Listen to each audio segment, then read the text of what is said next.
It's win or go home for the Auburn Tigers tonight in Oklahoma City. Game 2 of the Women's College World Series final against Oklahoma. A rocky start to say the least. Oklahoma 6-run second inning, and just like that, Auburn was down 7-0 early. What will Auburn do? With backs against the wall, battle back. Whitney Jordan smashes a 3-run bomb to left in the bottom of the second. Tigers roar back with 5 runs to get back in it. To the fourth, same score, Casey Cooper ties it up. Coop launches a 2-run bomb to right. Auburn scores 7 unanswered, tying the largest comeback in World Series history. Gus and Bruce, well, they love it. But the play of the night, 7-7 tie ball game, 6th inning. Shay Knighton strikes one deep to left, but check out Auburn's Tiffany Howard. Robs Knighton of the homer. Would have put Oklahoma up 9-7. Well, you can't make up this inning.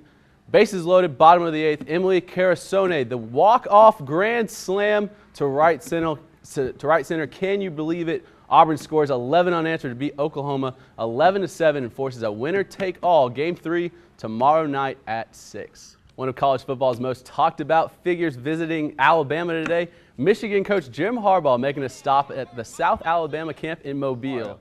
Back in the capital city, Lanier girls basketball coach Courtney Ward holding her annual basketball camp at Sidney Lanier High this week. It's day 2 of the camp with more than 60 kids in attendance from ages 4 to 14. The former Jeff Davis and Florida State star hopes to hand down all the knowledge she's learned. 3 between the Biscuits and Biloxi Shuckers at Riverwalk Stadium. First inning, wild pitch, Ken Wong trying to score from third, but the ball bounces right back to the catcher, and Wong is tagged out at home. Game kept going, but the Biscuits were able to tough one out and get the win. Yeah, it is National Signing Day. We were out here at Spanish Fort High School today talking to 3 or 4 recruits. They all talked about one thing of the reason why they ended up choosing their schools, and that was one word, and it was simply family. Everybody pushes the family atmosphere, but it's actually real at UAB for me. We've always dreamed about playing together, and I mean, it was easy just because, I mean, when we were in high school, we were 50-1 together. My family, all my family this year, I'm just happy that I'm going to be a Jaguar. Like, I've grown up at that university. My mom works there, so, I mean, it seems kind of perfect. Family seemed to have been the big sell for both Jalen Wayne and Thomas Johnston here at Spanish Fort. Jalen Wayne going to South Alabama, gets to stay close to home. His family gets to see him play. Thomas Johnston, a different kind of family sell, as his older brother already on the football team playing for UAB. He's very excited to go play with him, and both of them were very excited to just get their careers and the next part of their lives started. It's a River Region tradition, the 19th annual Kevin Turner Golf Tournament held in Prattville today.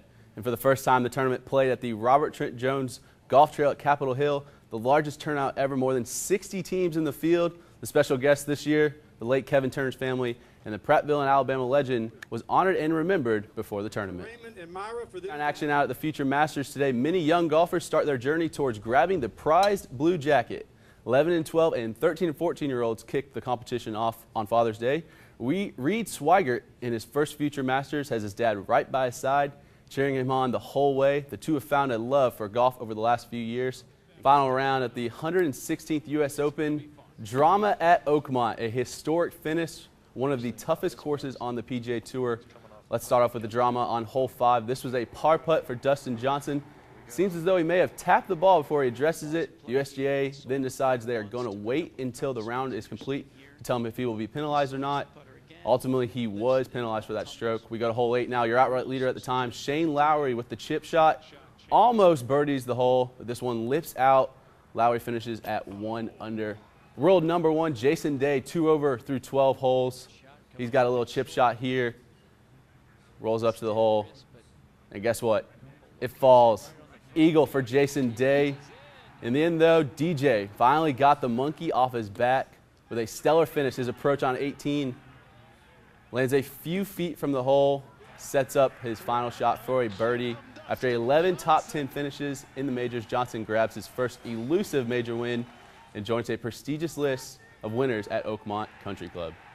5 days after Bobby Carr announced his resignation from Edgewood Academy, the Wildcats have found a new ball coach. Meet Eric Fulmer, a 2003 graduate of Edgewood. He coached under Coach Carr in 2009 and 2010 seasons, as well at Southwest Georgia Academy and Faulkner University. Fulmer has some big shoes to fill, coming in on a 71 consecutive win streak, the longest in the nation. Fever Country football recruiting news now. Within the last hour, Brantley quarterback Jacob Free tweeting he's a Commodore. The rising senior QB thanked all the schools that recruited him and said he wants to further his education and football career at Vanderbilt University. Free pass for over 2,700 yards and 35 touchdowns last season. And it's a tradition at Carver High School, going on 12-plus year Summer Slam. Brings in schools from all over the river region today. Wolverine coach James Jackson says it's all about letting the kids back on the court and to get better. The purpose of it is just to get our teams together and see how they look during the summer months, and just allow them to play against teams around around the city and around the local areas, and just try to get some camaraderie going with these kids. They're going to see each other all season long. 10 teams from around the state will be competing in this year's Summer Slam right here in Montgomery. I'm Colin Cahill, and that is your Sports Extra.